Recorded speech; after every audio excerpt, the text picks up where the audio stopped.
Hey friends, welcome to Flow with River. Hey, so today I would like to talk about menstrual products. It's interesting how many options there are out there for us, and as women, something we have to deal with from the time we're teens till we hit menopause or have a hysterectomy in my case, although I was coming into menopause anyway.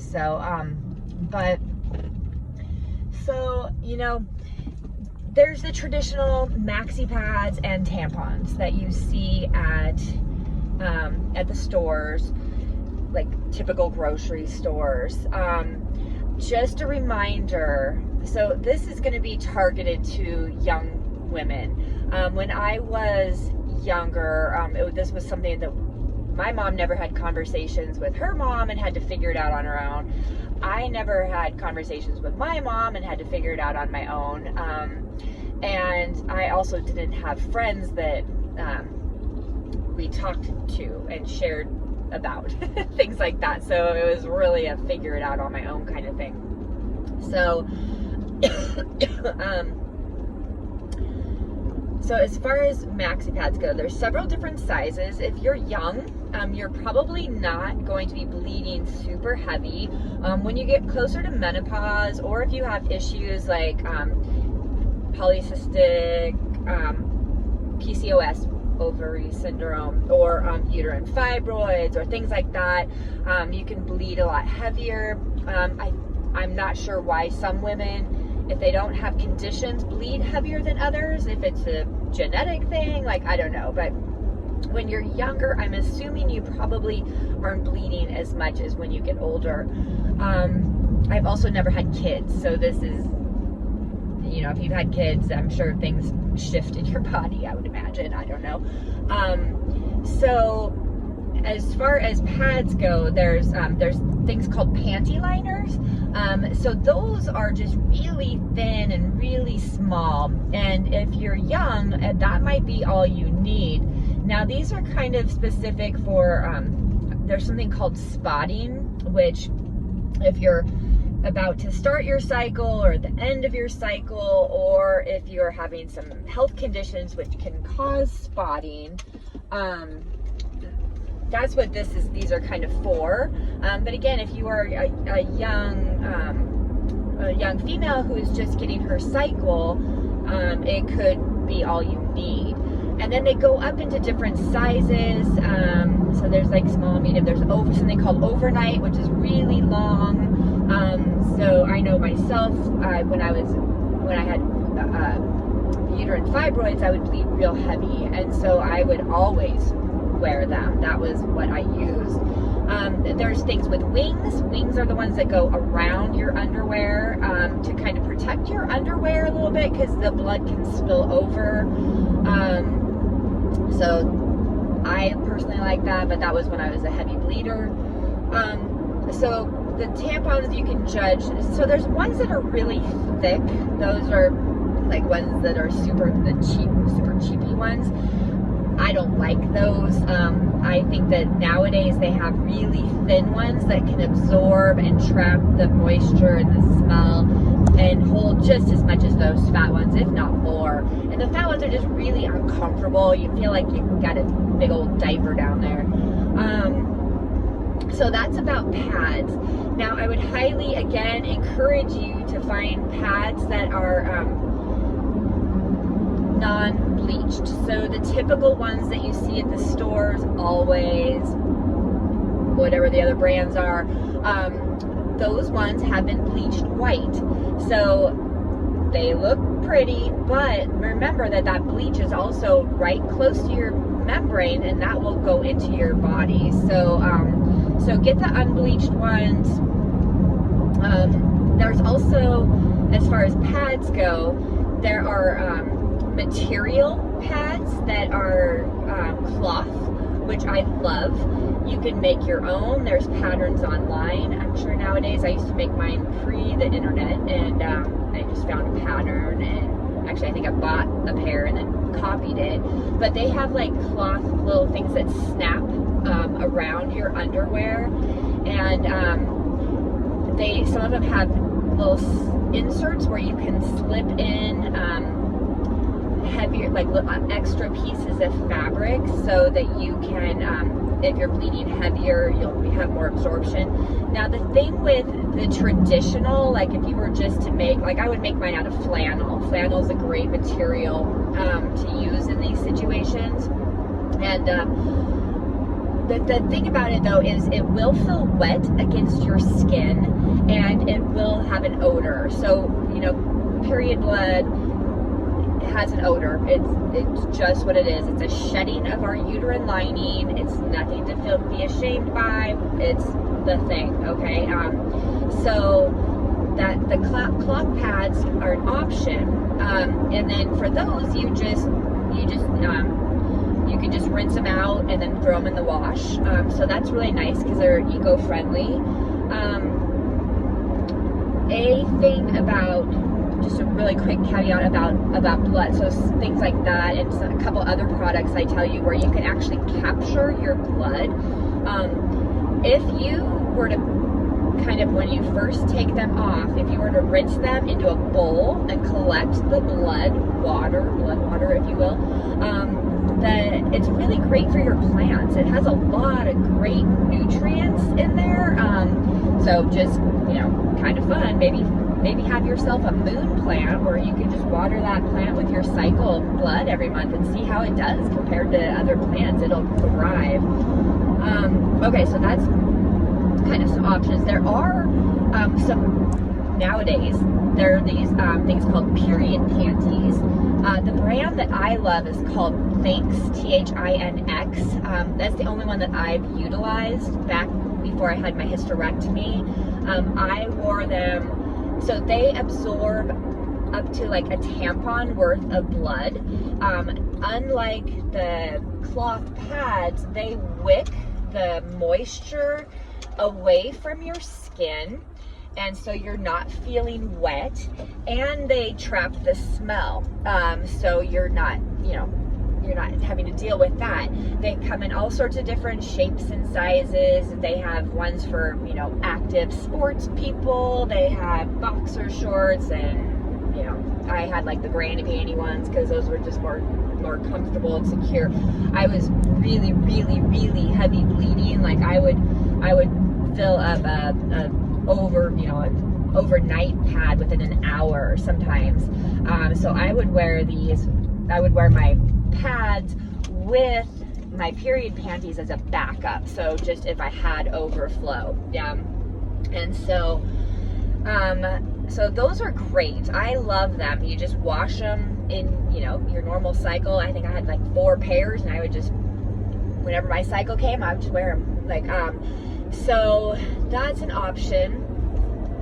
Now let's get down to some of the other options internally. So there's tampons.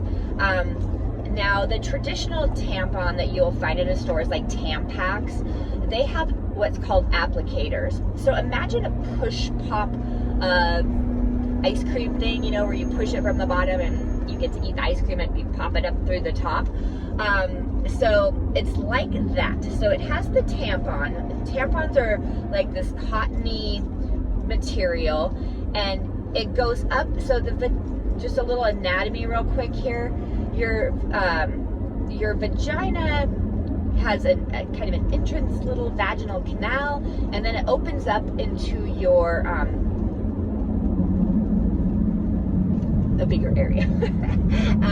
And then it goes to your cervix. The cervix is a closed, really, it's closed in a sense that you can't just put things up in there, but it's open enough where sperm can get up there and impregnate you. But that's what goes to your uterus, which if you get pregnant, that's where the sperm and egg attach to your uterine wall, and that's where the baby forms. So, so the vaginal cavity, what you need to do with the tampons is you have to get it through the little passageway up in it, and it kind of sits there and it expands with moisture. So blood will make it expand, and it basically kind of plugs the hole, if you will.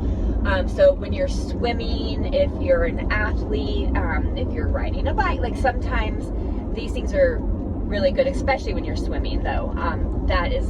I personally don't like tampons, never really have, but I like to swim, so I have utilized them in that sense.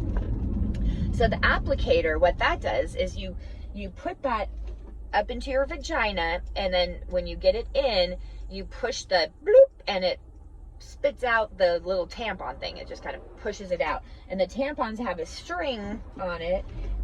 So when it comes time for you to take it out, you just pull the string and out it comes. So if you're a first time tampon wearer, these are probably the easiest to try out first, just so you understand what is happening, where it needs to go. If you don't get it up there far enough, it'll be really uncomfortable. If it's correctly placed, you will not feel it at all.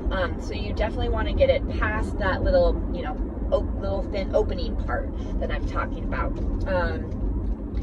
So they also have tampons that are eco-friendly. They're called OB, and they don't have the applicator. So they're just the little tampon part. And for those, you just push them up yourself with your finger. It's a little more, I don't want to say painful, because it's not really painful, but it just takes a little bit more getting up there, if you will.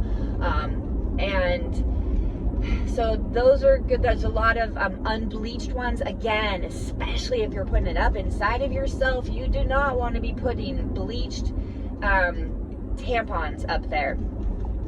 So as far as other options for internal, there's several. So there is one of my favorites is a sea sponge. Now, sea sponges are like the kind of the things that you see that people have in the shower sometimes, like a loofah, where it's like you can scrub yourself. A little different concept here, but they there's a brand called, I think it's Sea Pearls, and it's they're kind of pretty big. You can cut them to your size. So women who've had babies have a larger canal than women who haven't, because they've popped a baby out through there. So you anyway, you cut it to your size, and then you get them wet, and you just squish them up in there. And you can attach, they don't come with a string attached to them, but it's easy enough if you need to attach a string to it so you can easily pull it out. I never did that, so what I would do is when I needed to take it out, you just kind of stick your fingers up there and get it, and then smush it out. Okay, so the thing about these, I love these. These were my go-to if I had to use tampons. And also, if I wanted to have sex on my cycle and I didn't want it to be super messy, some people don't care about that, some people have sex while they're bleeding or in the shower. But what this does, because these are smushy, is it can go way up, so sex, something is coming inside of you, and then it kind of gets smushed up by your cervix, which again is that opening up to your uterus. So it depends on the man that you're with, and the size and things like that. Some people can feel it and they don't think it's great. So it just depends on who you're with and what your intention is. The thing about these is when you take them out, it's really messy, right? Because it's just full of blood. Again, this is a great thing to, when you're rinsing it out, to capture that blood and water a plant. But if you're in public and you're having to take it out in the bathroom and then walk to a sink and then rinse it out in the sink, not so pleasing if it's a restroom where there's a lot of people in there. If it's one of those individual stall, individual close the door, lock the door behind you, that's a different story. What I would do is, if I came to a spot where I needed to take it out and I was in public, I would have a plastic Ziploc bag that I would put it in, and I would take paper towels in with me so I could, you know, wash my hands, and then I would go out and wash my hands and stuff like that. So there's ways to work around it. There's also something called, I don't remember the name of it. It's a cup, a Diva cup maybe. It's a plastic cup that you insert, so you have to kind of smush it and get it up in there. But it's a cup, and it basically does the same kind of concept where it holds the blood, and then when you take it out, you empty it, wash it, and put it back in. I don't have a lot of experience with this. Again, though, this would be a great option to water the plants with. So I can't really speak too much to that. I feel like there's some other new kind of things that are out there these days that I just don't have, I'm not familiar with, so I don't like to speak to things I don't know. So yeah, I hope that's helpful. I'm going to do another segment for you young girls who aren't comfortable with talking to your moms, or and just need some tips on how to insert a tampon, because it's foreign, right? It's something that you're not used to yet, so it's all good. I'll get that for you, and I hope this is helpful. All right, have a good one. I'll see you tomorrow. Bye.